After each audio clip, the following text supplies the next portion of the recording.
Hi, I'm Dr. Dan Ratner. Today I do the third of 4 of my consultation sessions with Diane. We'll be focusing on the power column, getting her core narrative set, and finding out the ways that she slips out of power and how to get back into it. If you haven't already, click subscribe, ring the bell for notifications, hit like if you like what you're hearing, and put your comments below, and I'll get back to you personally. Hi, Diane. Welcome back. It's good to have you, and we're going to talk about our power, your power column. We don't have our power column. I like to think that I'm really in it with you, but You are.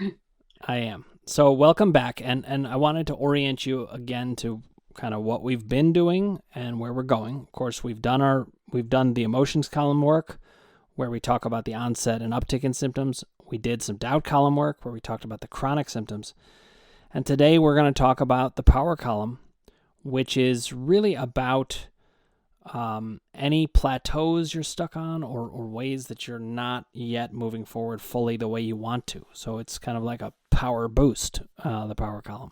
Mm-hmm. And within that, we're going to cover the core narrative, and then we're going to cover the 3 parts of your power experience. And those are power with yourself, power with others, and power with your symptoms. So, as I said last time, we have a great advantage with you. You put in a lot of work ahead of time. And so you've identified certain issues that we're going to cover, but you've also written a core narrative. Mm-hmm. Which, by the way, which may change. Yeah. Right. Well, and for anybody watching out there, don't feel that you've got to do that. Some people don't feel like they know how to do it. That's okay. You can come to my office and metaphorically lay down on the table and say, "Tell me, I don't know what to do." But Diane, I'm going to read back what you wrote for your core narrative. Is that okay to share? Yeah, absolutely. All right, because this is kind of a draft.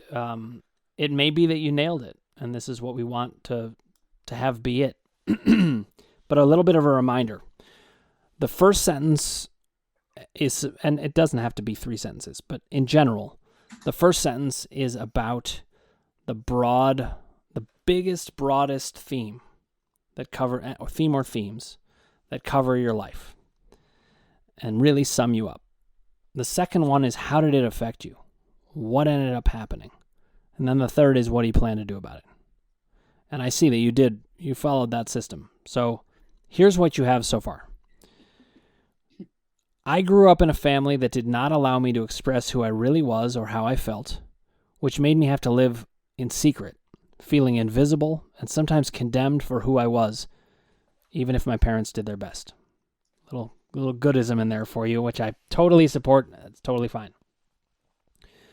Now, the second sentence is what happened. One of the most challenging manifestations of this has happened with a family member who treats me with contempt, has unfairly blamed me for things, is unwilling to sort things out, and is a painful force in my life. Okay, so that's one of the main things that has led to. I think we may want to build on that a little bit because that's one aspect, but I think it's affected you in other ways too. Mm-hmm. And we're going to go through that. But I just want to finish reading through what you've written so we can kind of go from there. I plan now to live with a powerful version of me, good, choosing to be able to voice my anger, protect myself by being fiercely in my own corner. Where'd you get that? I love it. And recognizing that the kind of people who dismiss me will not be treated as significant in any way. Oh, I love this. I have learned to ignore them and prioritize the good people in my life. I will use my skills to help others through some of the things I've overcome. So I think you did a great job with this. There's a couple questions I'm going to ask you, though, that will show how we honed this all. So with the core narrative in that first sentence, do you feel that you captured the essence of you? You know much better than I do. I'm not asking that question because I think you haven't. I'm just wanting to double back and say, does this capture who you are at your core? It feels very right on from what I know. Yeah, I think so. It feels like the area that I'm most challenged in. Yep. The rest of my life, I feel, has gone fairly smoothly. So, yeah. Okay, so I'm going to read it one more time, that first sentence, because I may have some questions as I read it the second time. Okay. I grew up in a family that did not allow me to express who I really was or how I felt, which made me have to live in secret, feeling invisible and sometimes condemned for who I was, even if my parents did their best. Okay. I just think it's great. I really think you nailed that. As I read it, I was like, the only questions I really have are more about the second sentence. Mm-hmm. What did it do? So we know one of the most challenging manifestations was with this particular family member. Mm-hmm. We may want to shorten that part so we can fit more in, but we'll get to that in a second. I have a couple questions. What did it do in the rest of your family relationships? Let's just start with that. Well, I thought that I had a pretty okay relationship with all my family, honestly, and I think I just assumed that there were which there are ups and downs in every family. Sure. And I just thought mine were no different. And as I've gotten older, realized there were areas where my parents were not as skilled as they could be, and I do a lot of work with the Enneagram. I've studied that quite in depth. I'm not sure if you're familiar with it, but just looking at personality types and how people are wired. And so I'm always trying to figure out, why did that person do this, or what's happening for them? So I've done that with my family too. And, with my parents in particular, if I look back at their families, they didn't have the best sure chance either. So I just assumed that it was pretty normal, and that I had a relatively good relationship with my parents, with my family.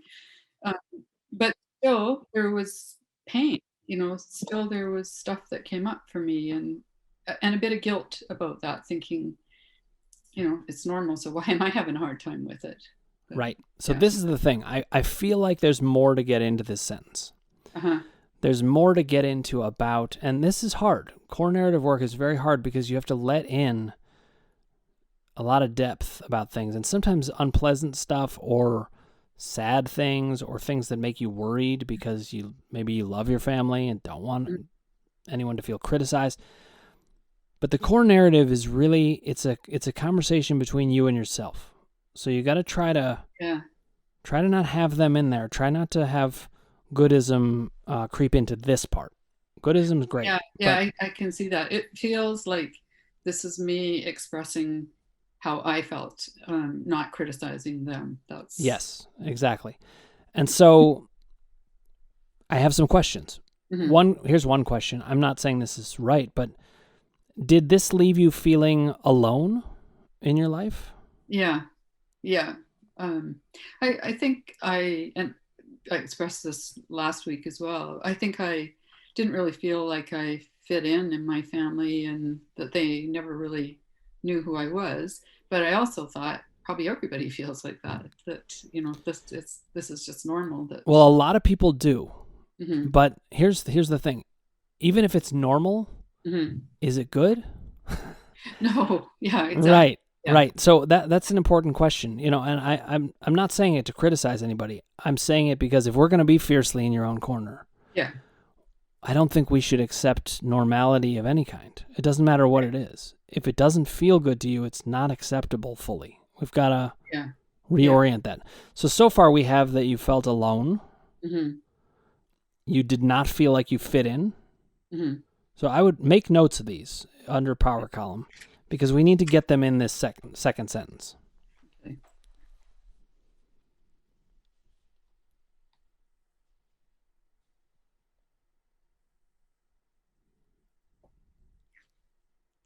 Okay. Now, you do not have to say who the other family member is. I know, people often want to protect who that person is, or even protect themselves from coming out and saying it. So don't feel like you have to. But did that conflict affect any other relationships? Like, did you feel that there was some valuing of different family members in different ways by different people? Like, has it led to some people are on one side, some people are on another side? Is that anything that's happened? Yeah, it has felt like that. It's felt like there's a bit of a division. I'm not estranged from anybody else, but it does feel like there's some favoritism and some taking sides, and to some degree a lack of trying to understand what the bigger picture is for everybody. And is that more about you? Like they're not understanding you, or is everybody not understanding everybody? I don't know what other people's stances are there. Yeah, I guess it would be not understanding me, but I'll give them the benefit of the doubt looking at it. Okay, but remember, the core narrative is just how you feel with you. Yeah. And it sounds like you felt like, even within that conflict, you felt the other person was favored or given permission for certain things where you weren't. Is that right? Yeah. So I haven't really been able to talk about it. And, okay. Yeah. So I want you to make note of that. Okay. The feeling of favoritism. Now remember, we're not blaming anybody. We're just describing what your internal experience is like. You felt alone. You felt like you didn't fit in. You felt unfavored and not understood. Oh, definitely not understood. Yeah. Okay. Put that down. Now, are you seeing, Diane, how I took what you said and I expanded it out to make it more globally related to you? And I also, I'm trying to help you work through that goodest impulse to protect everyone. Right, yeah. This isn't an attack on them, but I won't let you sacrifice yourself in your own core narrative. Okay. Yeah, no, I get that. And my tendency to do that, yeah. Right. So, okay, is there any other aspect that we need to get to in terms of what this all did to you? Did it leave you angry? Oh, yeah. Still angry. And as we've talked before, still ruminating over it. And, my pain started in my 20s or earlier, honestly. The estrangement started 15 years ago. So there was stuff happening, way back in my childhood. But yeah, the anger has been more since the estrangement, and, lack of resolution, lack of anyone in my family being willing to talk about it, sort it out. Yeah. That's a bitter pill to swallow. So you got anger, bitterness, resentment. Yeah. I think those make perfect sense, but I think they should be in this sentence. And I know resolution, I think at one time I thought resolution would be the opportunity to talk to people and just sort it out nicely, but that's not going to happen. So no. So resolution has to be internal. Yeah. Right. And that's where that third sentence comes in. Yeah. Your plans, I think we need to add another piece about resolution. So let's add in anger, resentment, bitterness, whatever words you think apply best. It doesn't matter what I say. Okay. All three. Yeah. Although you're so agreeable, I need to check in. Are we sure these are your... I don't want them to be my words. Yeah, no, I feel all of that. Anger, hugely. Okay, because don't let me push you around accidentally. Like I don't want to hand you the words at all. I'm only saying this because that's what I'm hearing. Yeah, I am agreeable, but I think in my life in general, I can be fairly assertive when I have to be, but I still... No, that's how you do strike me here. Yeah. I'm just being extra careful because I know another part of you. Okay. It's my family that I've not ever managed to accomplish that with. So, yeah. Okay, so now let's look back. If you look at that first sentence, and now we move to the second sentence, and we're not just going to talk about this one family member, we're also going to talk about what happened in the broader context of your family, how it hurt you, what it left you feeling. I have one more question, and then I think we're ready to construct that second sentence in a more powerful way. Did these things affect you in areas of your life outside of the family? Did they affect your social life? Did they affect your marriage? and Yeah. how that went? Did they affect your career? All that stuff. Yeah. It did. It's affected my whole life. At the beginning of the estrangement, I talked about it with friends a fair bit. And then I thought, I have to back off. I mean, they don't want to hear me every time they meet me going on and on about it. So nobody could give me any answers, of course. There aren't any. And in my marriage as well, my husband's been pretty supportive. And, we were in a fairly new relationship when all of this happened. And so he didn't see the big picture. And he would say, why don't you try and just invite them for tea or do this or whatever. Well, none of that worked. But he's begun to see the bigger picture now. But he also doesn't want to hear about it all the time.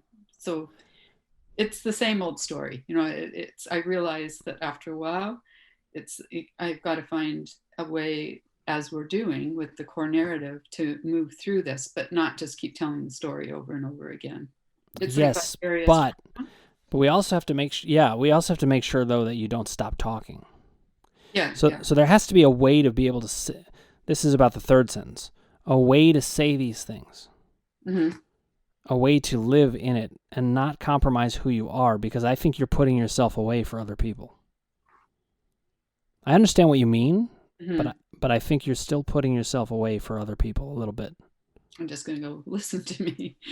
Well, I'm going to show you how it's going to work. Mm-hmm. We'll get there in a second. Mm-hmm.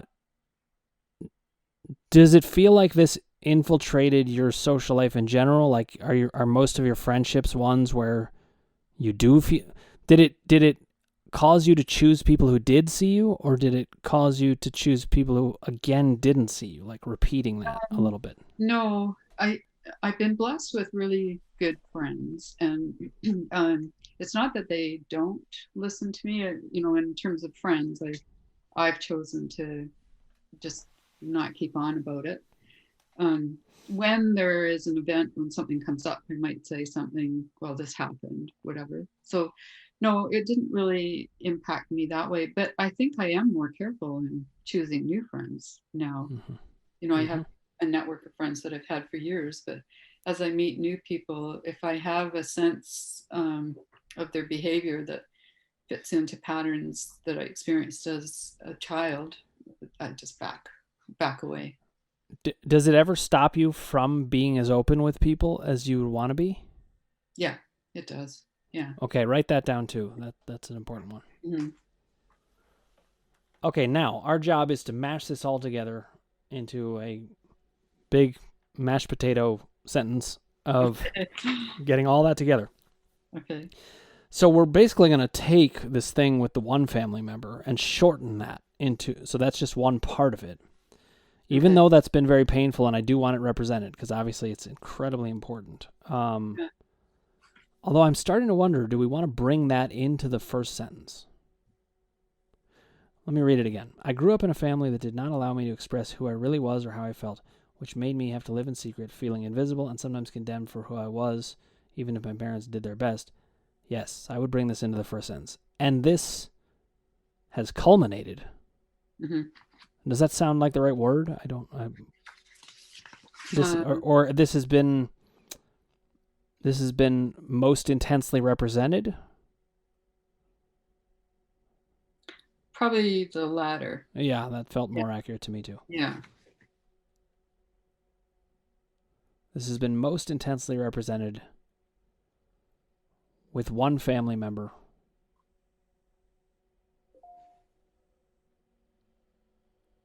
And then the rest of it, what you wrote there, I think can stay. This will make the second sentence a lot easier. Okay. And this is interesting too. I mean, let's note, because that difficult relationship was so important, it took up one of the three sentences. Yeah. What that told me is it might be so important that it needs to be in the bigger sentence. Right. It's just that important. Yeah. And I can relate, as you and I have discussed. There's things that can be very hard about that. Right. Yeah. So good. I'm glad we got that into the first sentence. Now we have a totally clear second sentence to talk about how has this impacted you. Mm-hmm. Now let's go over what we have. Okay. What were the things we noted? There was aloneness. I know that was one of them. Feeling of favoritism, not understood. Not fitting in, right? Anger. No resolution, anger, resentment, bitterness. Okay. Inability of a way to say things. All right. I'm going to ask you one more thing about the outlook of all this. Yeah. How has it left you feeling about life that this is the way things were or have been? Well, it's put a damper on it, that's for sure. Yeah. Not what I expected at this point in my life. Yeah. So it's been a profound disappointment. Yeah, it has. Okay. So here's a way that I'm going to say it a certain way. I'm just putting it out there for you to shape. Okay. I would say something like this. Because I grew up this way, or because I experienced these things, that's a better way of putting it. It's not just about growing up. I was left feeling a real damper on life and a profound disappointment.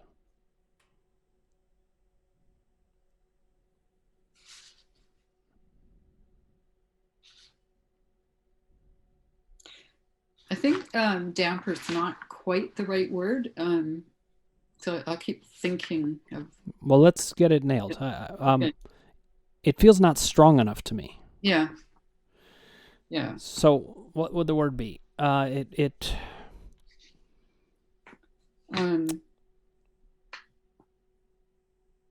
Certainly limiting, but it's worse than that. Okay, read back to me what we have so far. I was left feeling a real damper and a profound disappointment. And I'm just trying to think myself. Was it more like a depression? I don't know if that's too strong a word now. Or disillusionment? Yeah, disillusionment. I think disillusionment and depression. I have been depressed and I have worked very hard to not let myself go in that direction. And when some of the feelings that come up, or I start going in circles thinking things, I just think, don't go down that road. So I've worked hard at not being there, but it hasn't come naturally. It's okay. there. So read me the beginning of the sentence again, and we're going to fit this in because I feel like I got this more. Okay, I was left feeling a real damper and a profound disappointment. Now we're going to change instead of damper. I was left feeling disillusioned, sometimes depressed. Sometimes should be in there. Is that? Yeah. Yeah. Okay. And with a profound feeling of disappointment. Yeah. No, I think that's right on. Okay, read it back to me because I want to now start fitting in the other stuff. Okay. I was left feeling disillusioned, sometimes depressed, and sometimes with a profound disappointment. Do you want sometimes in there? That second time?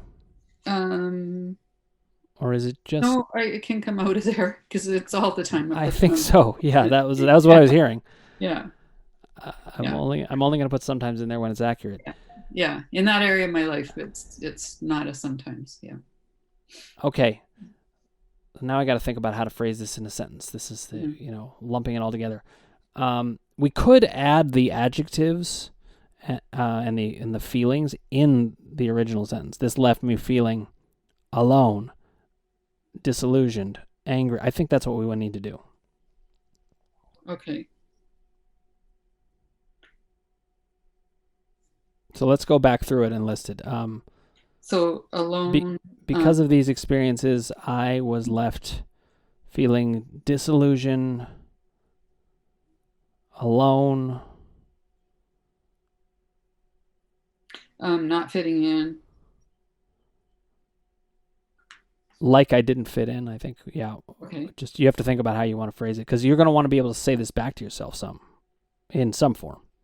Right. Like I didn't fit in, not understood. Angry. Yeah. Angry, resentful, bitter. Yep.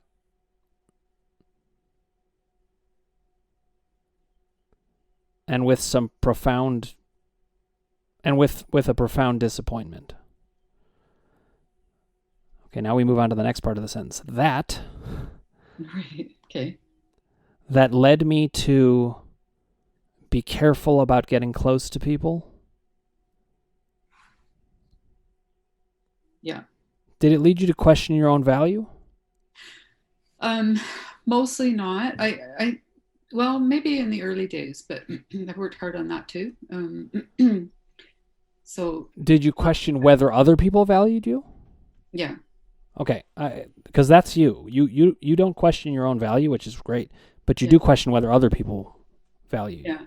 I've certainly questioned my own behavior. I mean, I've looked back and thought, what part of this do I own? Am I responsible for some of this? Because I'll own it if other people do, but I don't. I don't question my own internal value. I do. Okay, so I would say you've questioned whether other people will see your value, maybe. Mm-hmm. Yeah. And you are left with lots of doubt. Yes. I think. Is that right? Yeah. Okay, Yeah. good. Now, look at that sentence. Look how much we packed into that. And it shows how devastating this actually was. And I know that you're very kind and forgiving, and that's all good stuff. I'm not saying to get rid of that. But when we're talking about the core narrative, it's kind of a black and white. We're dipping into black and whiteness. Yeah. This was devastating. Yeah, it was. And you would have given anything to change it. Yeah. This is the heart right here. Okay. So I just wanted to show how if we really stick very closely to what you actually need, and we clear out goodism, and we don't make it about just one thing, we make it the broad, high stakes, you stuff. Yeah. It hurts. Yeah. Now here's the good part. The good part is, what do you get to do about it? Yeah. And this is about coming to peace with yourself. Even if you can't come to peace with them, just like you said, they're not going to be able to have this conversation, but you can come to peace with yourself. So now let's see what you've got here in the third sentence. You ready? Okay. I plan now to live with a powerful version of me. I'm just thinking about whether we want to.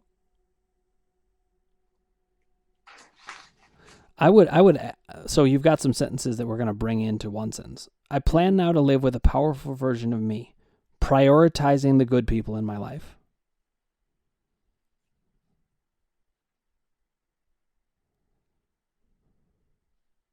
Okay. Okay, now let me ask you this. Are you choosing to be able to voice your anger, or are you choosing to see the validity of your anger?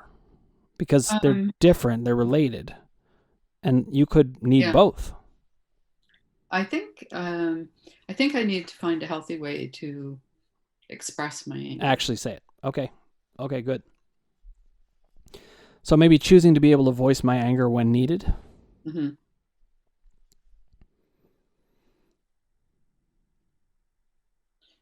And, as you've said many times, I don't want to not be a goodist. I don't want to lash out and be, but I do want to get the stuff up and out of me. Yeah. Well, I say this to anybody watching, and I say this all the time. Yeah. The power column is not about giving up goodism. It's about using goodism for a better setup for you. You're going to go on and be a goodist, and that's good. You're needed. Yeah. Okay, so I plan now to live with a powerful version of me, prioritizing the good people in my life, choosing to be able to voice my anger when needed. Okay, now you say, protect myself by being fiercely in my own corner, which I love that phrase, but I want to get it more specific to you. Okay. So I would actually take that out for now and say, recognizing that the kind of people who dismiss me will not be treated as significant in any way. Okay. Yeah. Okay, now I need to ask you, what is being fiercely in your own corner, what is it going to mean for you?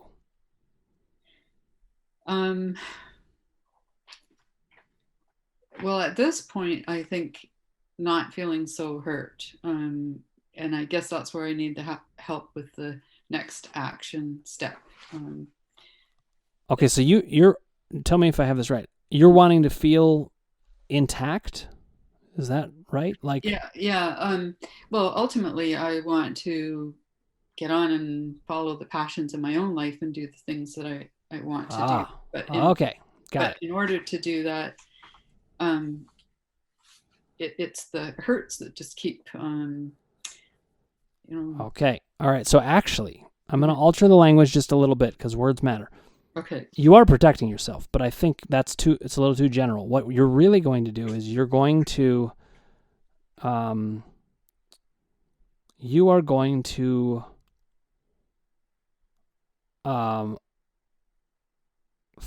live your life, and I will live my life with the primary focus being asserting me in the world in a satisfying, powerful, fiercely in my own corner kind of way. Okay, I got half of that done. Okay, so let's go back. I'll live my life with the primary focus of asserting me in the world. Okay. I don't remember exactly what I said, but fortunately we have it on tape, so you can go back and look. But we can say something like, allowing me to be who I am. I didn't say that, but that's even better. Mm-hmm. Fully powerful. Do you want creative in there? Is that important to you? Mm-hmm. I don't know. Yeah. Okay. Creative and able to utilize my skills to help others through some of the things I have overcome. The only thing I want to get in there is, I do think fiercely in your own corner is a good thing to get in there. So I would just add it before that last part. You're going to live in such a way that is being fiercely in your own corner, comma, and then the other things. Sorry, some of what I do is like editing. Yeah. Okay.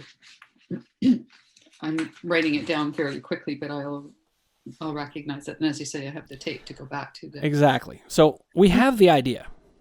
Yeah.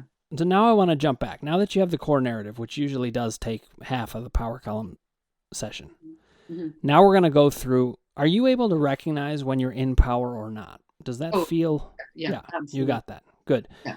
Is that something you were able to do before you got my system, or is that something you've learned within the system?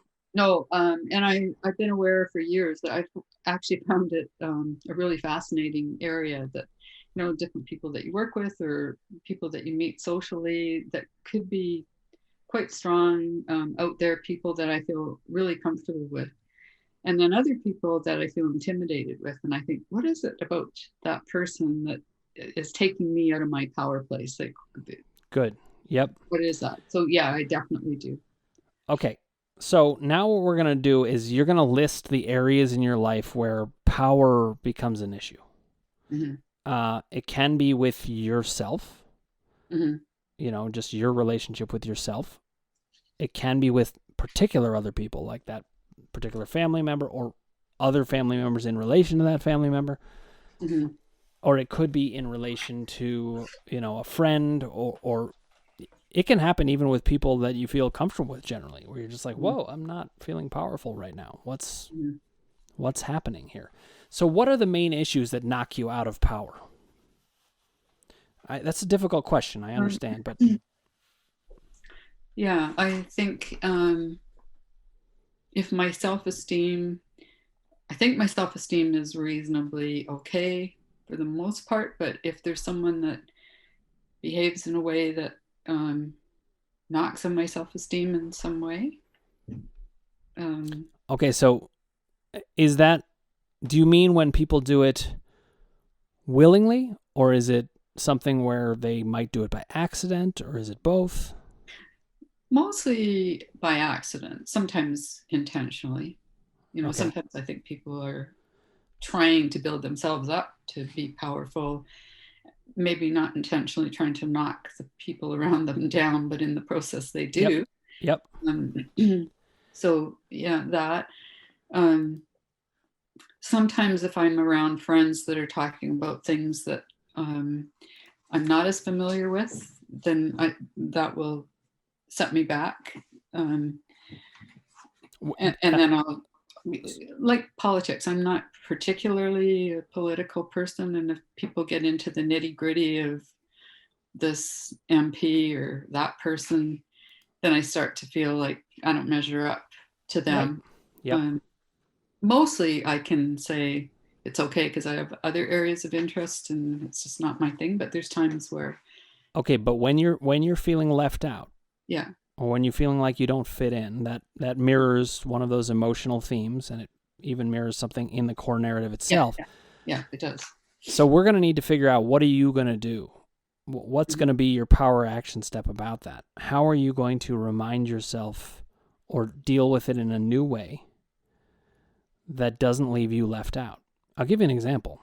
Mm-hmm. There's no conversation that I'm part of that I get left out of. Mm-hmm. And I'll tell you why. Because I'm not going to let that happen. Mm-hmm. So I find a way to make, this is going to sound like I'm being selfish and making every conversation about me, but it's not. Mm-hmm. I'm just finding a way that I can relate to it. So I might ask a question. I might like, wait, I don't understand. What is this? Mm-hmm. Or wait, have you thought about it this way? Or, oh, that makes me think of this. Or I'll make a joke. Mm-hmm. Or if I'm not liking it, this is an example, but sometimes I'll be talking with a bunch of guys about sports, and my sister-in-law once complained about this. She was like, "You guys are always talking about sports," and I'm like, "You could just help us change the subject. Like, go ahead and say, oh my God, guys, I don't know anything about this. I feel like I'm lost. Can we talk about this?" Boom, we're talking about something else. Mm-hmm. So there's always going to be ways for you to not be left out. I think one of the things that we're going to say in the power column is, you've been left out long enough. Mm-hmm. Why should you be left out anymore, ever again? Yeah. It's just not okay. Mm-hmm. I don't want you left out. Mm-hmm. And you don't have to be, ever again. Now, good. It might take some time to figure out how to do it, but this is how we do it. We identify a power issue, mm-hmm. and then we challenge this belief that you're stuck with that, because you can enact something different. Mm-hmm. Once we know that you have been living in a way that's not fully powerful, I don't blame you. This is not your fault that this happened. You were sent a message of, you're not important enough, you'll just be left out. Mm-hmm. But I'm sending you the opposite message. You're too important to be left out. Mm-hmm. I won't stand for it. Okay. And I don't want you to either. Yeah. Okay, so now you're going to need to think about, all right, am I leaving myself out because of a power dynamic with me? Is there something where this person's kind of trying to shut me out? Or is it something where I'm thinking this person's better than me in some way, and therefore I'm shut out? And I notice these power gradients in myself. And then I decide to do something about them every time. So a lot of it is about knowing, recognizing that. Let's talk about a couple of other areas. Are there other areas that you've noticed that you feel... well, here's one. You made a note. When I'm in pain, feeling vulnerable and not in my power. So this is with the symptoms. Mm-hmm. You feel that the symptoms knock you out of control. Yeah. How can we assert some control back and help you feel that actually you're in charge? I have an idea about this, but do you have thoughts? No, I Okay. don't in that Okay. one. All Yeah. right. Yeah. So here's what I'm thinking. Yeah. The reason the podcast is called Crushing Doubt Mm-hmm. is multifaceted, but one of them is you can use science and logic to reclaim power Mm-hmm. over and over and over. So when you're having a symptom, you might be caught in a mindset of thinking, I don't know if I can do this, or I don't know if I'm ever going to get better, or I never have gotten better before, so why would I now? There could be all kinds of doubt questions. But if you use science and logic, you can remind yourself, wait a minute, I remember. This is all a mind-body thing. This is not structural. So I'm not stuck in it. It's all about whether I can change my mindset. And part of your mindset may be, I can't change the mindset. But if we challenge that, you can. You can be a different you. That's what we learn to do. We learn to recognize, where am I and what can I do to do this differently? So your interaction with your symptoms needs to change too at those moments. How much of that could be subconscious, or is it all reachable? Is it all in your conscious mind? That's a great question. No, a lot of it is unconscious, but once we start talking about it, it becomes more and more conscious. Right. And the more you think about it, the more conscious it becomes. And the more conscious it is, the more access you have. Right. Okay. Yeah, that makes sense. So like I didn't know about a lot of it. But once I was able to think about it, it just starts to unfold. And this is something I want you to trust, if you can. And you probably have seen some of it. The more you think about these issues, the further you get with them. You're just expanding the landscape that you can stand on about it. So as an example, if I'm having a lot of symptoms and I'm feeling vulnerable, I can, say to myself, it's all in my head. This is all in my mind. I'm not vulnerable. I actually am powerful. And then just switch out of it. Well, listen, that might work, but it might not, because it depends on whether you believe it. First of all, I wouldn't say it is in your head. I'd say it's from your head. Because and the reason I say that is not to say, oh, you should have said it differently, but I pick up on the subtle words that are going to set you up for success or for a problem. If you describe it as in your head, you might be subtly criticizing yourself, saying this isn't even real. Yeah. It is real. It's becoming real physiologically. But the good news is it's only fear. That's it. The only way that it can win is through fear and doubt. Yeah. So it might hurt, but it cannot harm you anymore.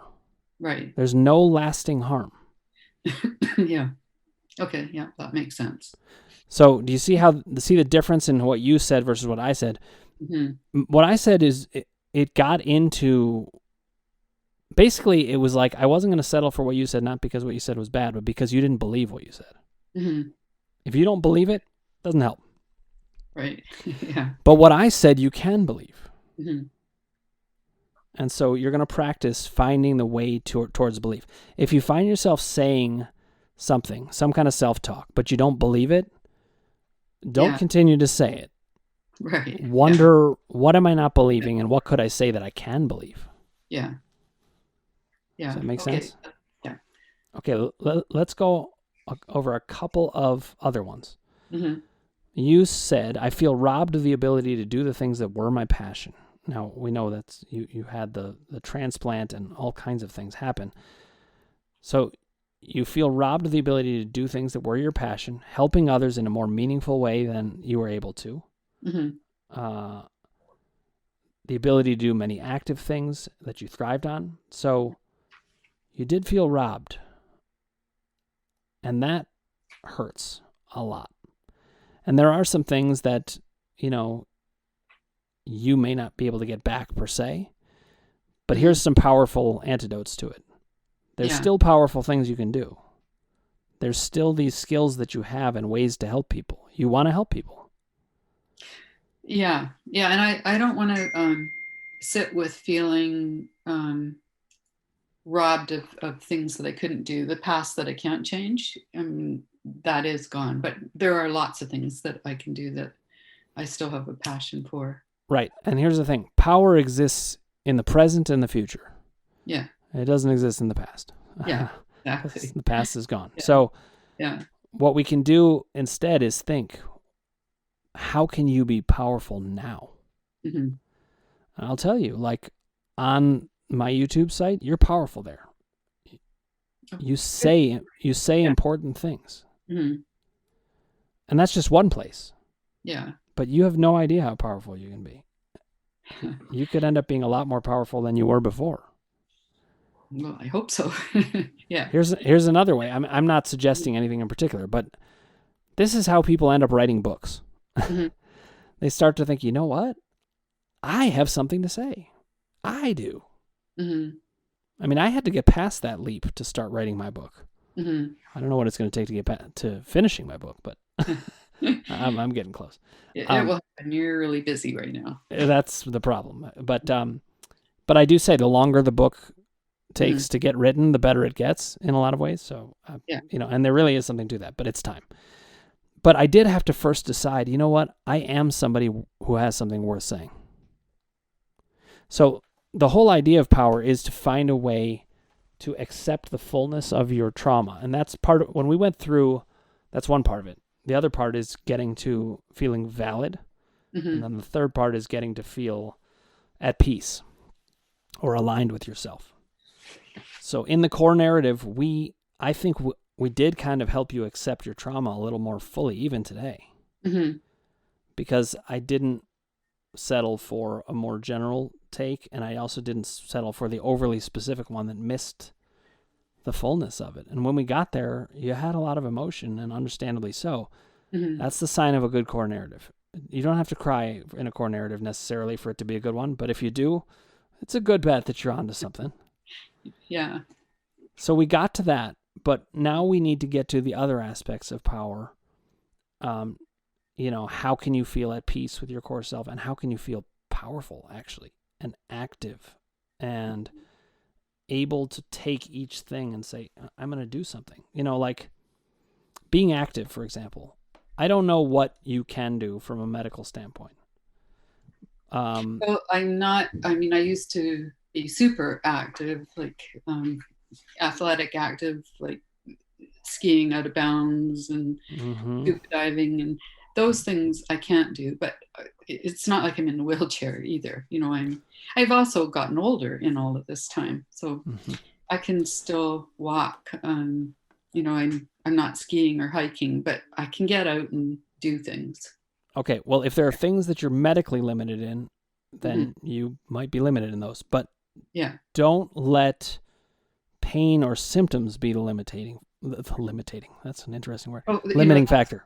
That's a really good point. It's and it has been the pain and symptoms that have limited some things. So some things, hopefully, right? I don't know. Just as an example, if you are allowed to go on a kind of more rigorous hike, and that's fine, but the symptoms are stopping you. Yeah. Well, then our job as in the power column is to not let the symptoms stop you from that, and to actually have you take over there. Yeah. If it's a medical limitation, like, okay, well, now you can't go skiing out of bounds for whatever reason. Yeah. You can follow the medical stuff. Yeah. Yeah, I can't travel off the beaten track anymore. But there's still a whole world out there once COVID is sorted. So, yeah. I also wanted to just say something, and I think this will be useful for you just to know. Sometimes it happens that your body tells you when we're right on to something. And I think one thing I've noticed in our consultation so far is this will be a little bit, it might make you a little self-conscious, but it's worth it. Sometimes when I say something that's right on, you start to get a cough. Oh, yeah. And so I think there's some, I work with somebody else who always yawns when I say the right thing. And so we've taken it as a sign. And that's another way to be powerful, is to pay attention to your body. Yeah. And don't be afraid about when it tells you something's right. Watch, it'll never happen again now that I've acknowledged it, but hey, that's fine. We want to start to listen to the body. And, here's another thing you said about the power column. You sometimes feel, I don't have what it takes to turn this around. Now that's a doubt It's a doubt column thing in some ways, but cough if you need to. It's fine. I'm on to something. I am self-conscious of. I'm sorry. I that's okay. I do apologize because I hate when I make people self-conscious. But this idea of I don't have what it takes to turn this around, that is taking yourself down a peg in the power department. And you have to ask yourself, do I deserve to be taken down in the power department? Am I really any less able than Dan is or anybody else? The fact is you're not. You are just as strong as I am. Yeah, I think I am. And and I do feel like I have something to say. And like many people, reading or hearing other people's experiences helps me. And I have, through my life gone back and read books and been inspired. And I think, okay, Mom, now it's time for me to do that, to help people coming behind me that are going through some of the things that I'm currently going through. Right. So, yeah. Now I'm going to finish up on one thing because you also mentioned ruminating. Mm-hmm. And that's something we want to get you free of. So when you're ruminating, I want you to think about that as a power issue. Most people think of it as a frustrating, repetitive thought. Mm-hmm. But instead, I want you to think of it as that is you taking away your power in a way. Because you don't really want to be thinking about that. Yeah, that's a good point.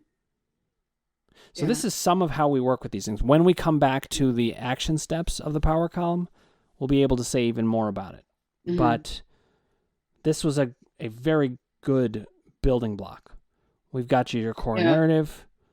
We looked at those issues in terms of the 3 levels of power and when you're out of it, when you're in it. Yeah. We even started to talk about some action steps because you did so much work in advance. Yeah.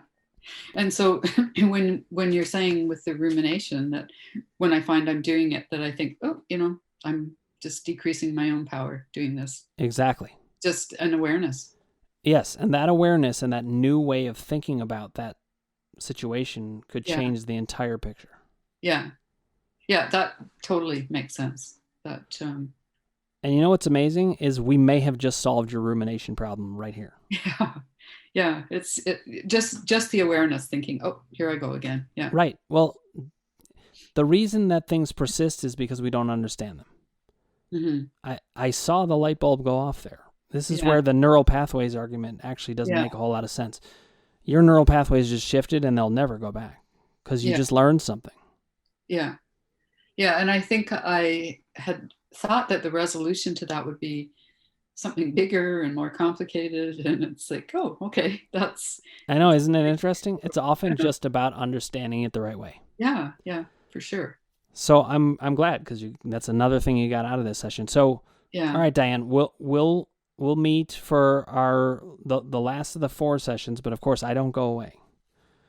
Yeah. If you need me to think things through, I'm here. I want you fully better. I want you fully understanding this, and I want you fully accepting of your trauma and of who you are and of what you need and how you're going to enact it.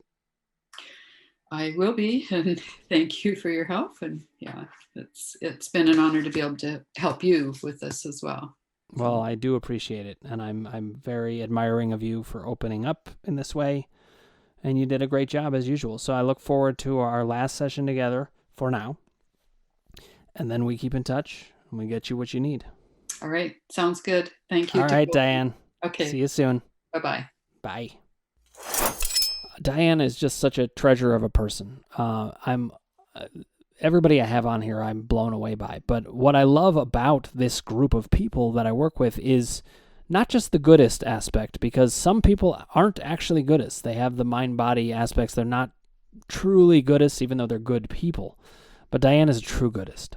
And I really enjoy working with someone like her and helping her be able to channel that in a better way, that sacrifices herself less. One thing that you saw is when we built her core narrative, in a way, she was being careful with everyone, even in it. And the core narrative is just for you.